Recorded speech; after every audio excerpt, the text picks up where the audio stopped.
is Bob Barbas, just doing God's work. Dante, get out of there! You're in danger! Hello there, Seraphim17 once again. This is my Vergil's Downfall, Vergil Must Die difficulty video walkthrough. This is mission 6. It's entitled Another Chance. So, I mentioned previously that there is a lot of, reused environments, recycled arenas, and this is literally the place you fought on the very first mission of the DLC. And to make it worse, it's the same place you fought on the second mission of the game.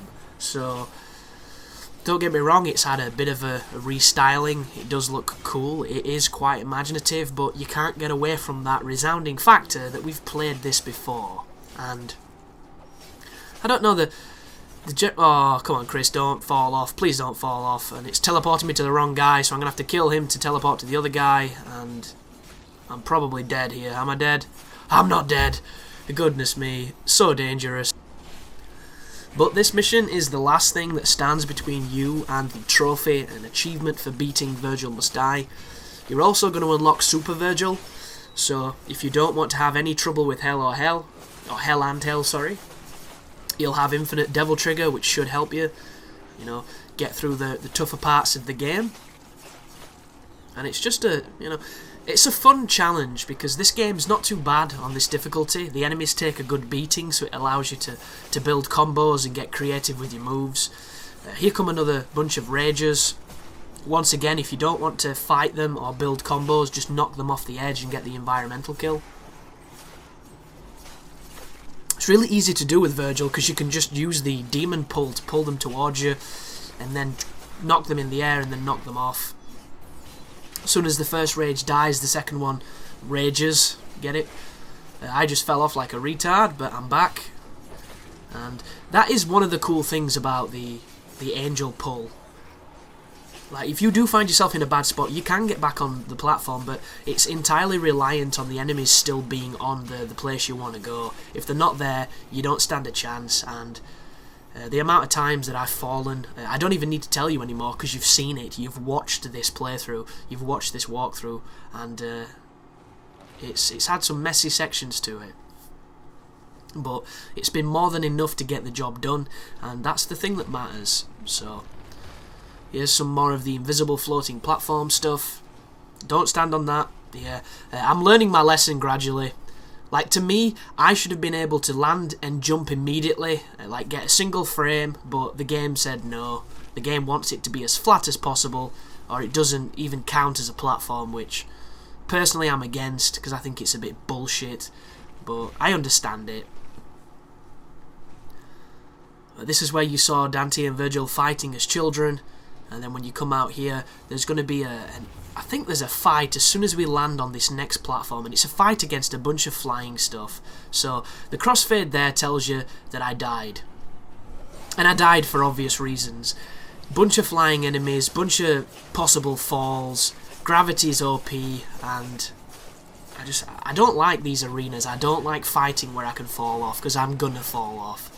And I know it sounds like I'm blaming the game when it's really my own inability to keep my feet on the ground and get far too excitable, but I just think it's something you shouldn't have to worry about when they give you something as fun as this ability to warp around the battlefield. But this is my technique on the wisps. Usually I use the summon swords, but I'm saving them because there's a witch coming.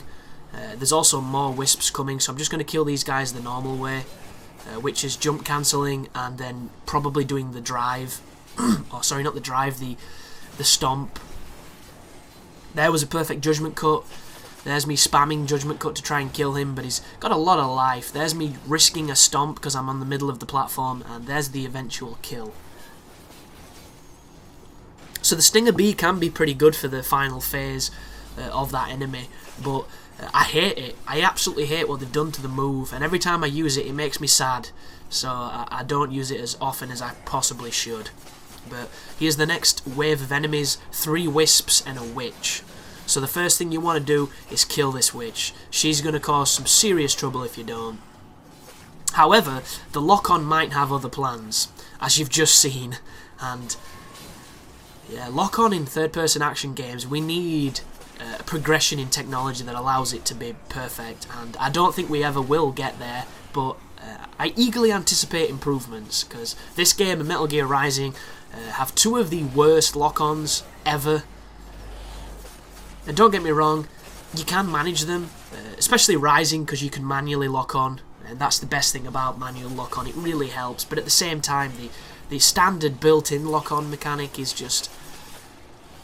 There needs to be a universal standard that helps, and I do think when you jump and you attack, the lock-on should follow whatever is tallest, whichever is, in the sky. That's how this should work. But that's just me, because whenever I jump in a game, I'm usually prioritising something in the air. I don't jump to come down on the opponent unless there's a very specific purpose for it, and a lot of the times when I'm doing that, there's generally never anything flying around and being a nuisance. But once again, I'm not a games designer as much as I would like to have an influence on that industry. And here's the second fight, the next fight should I say. This is a bunch of elite Stygians. There's going to be some of those grenade cherubs. There's also going to be some Hell Knights, I believe. So, not grenade cherubs, these are crossbow ones. And the thing I do with these guys is very simple. I pull them twice. One takes the shield, and the next one takes them, and then you can just kill them real quick. And there you go, Gravity GG. Again. Just cannot stay on these platforms, and it's all because of these environments. Excuse me. So 2 Hell's Knight and an Elite Stygian. Luckily enough for me, the stomp knocks people, and because there is an edge, it makes these fights really quick. But keep on progressing forward. As you go outside here, this is a big fight. A really big fight. So the first form, or the first phase, sorry, is a bunch of the standard rage pups and the chainsaw guy. And the chainsaw guy is easy in most cases. If you can juggle him, he's a piece of cake, but every so often he hits you with his chainsaw and it's absolute bullshit, and it can be quite annoying, but as long as you manage him and you don't get too silly like I do a lot, you should be fine. I definitely missed the demon dodge because they were one of the easiest enemies to get it from. This is me knocking him off as well. That right there, that is the best way to knock people off. If you have an enemy you don't want to fight, knock him off. There you go. Knock him in the air. I'll wait for him to finish. Then knock him in the air, then knock him off. And you can tell I didn't enjoy this fight because I'm doing that. And if you have no interest in rank, then do it to every single enemy. It takes no skill, and it knocks them a mile. And all you have to do, knock them back in the air, and then knock them off. Simple. And it works with rages, it works with witches occasionally, it works with a ton of things. It's really good. But my motivation for using it here is there are 2 more phases coming. One's got a shit ton of Hell Knights, and the other one's got 2 of those stupid saw guys that don't die and deal a lot of damage. As I get hit in mid-air, which is always cheap.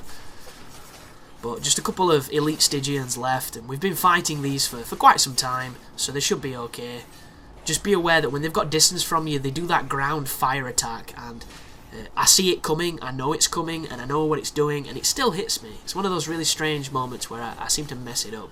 Ooh, this fight also has rage pups, so kill them first. A good move against the rage pups is a volcano and the stomp. Both of those will do AoE attacks. I do enjoy spamming the dashing slash. I can't remember the name of it. I'm sure somebody's probably going to put it in the comments. But these knights as well, because these knights are a nuisance, I knock these off too. It's just quicker, like, especially if you're going for rank. If you get enough style points and you're not going to, break leaderboard records, just get a couple 100,000 style points and then just focus on your time. I mean, if you enjoy fighting and you enjoy the combo system, knock yourself out, but this was for the purpose of making this as streamlined as possible, so it makes a lot of sense. There you go, 2 of these guys and a witch, no less. Which is a really tricky combination of enemies. And it's tricky because of her, and the fact that I'm not very good at fighting that other enemy with Virgil. But as per usual, A and X to break the shield, knock her in the air. That's me trying to knock her off, but it didn't work. She has to be stunned, and she wasn't stunned for long enough, so I'm going to juggle her and then I'm going to stomp her, because it's the best way to kill this creature. There's me missing the juggle. There's a couple of jump cancels and a stomp. Oh, there's Deviltrigger. Oh, she's dead. Wow. Died before the stomp had finished. And then there's these two. So, if you have Summon Swords and Deviltrigger, you can lure them into doing the big combo, dodge the combo, then go in, do the stomp, do the volcano, and you'll kill one of them real quick. Like that one there. Do you see him? Absolutely destroyed him. The only problem is, sometimes it doesn't work the same. Sometimes you don't do the same damage, and that right there is just sloppy of me. But I don't, you know, I'm not good against this enemy, and it's something I need to learn. So I'll keep you updated on that status when I do an analysis of this enemy, as Virgil, obviously, because as Dante, knock everything back with, I can't even remember the name of it.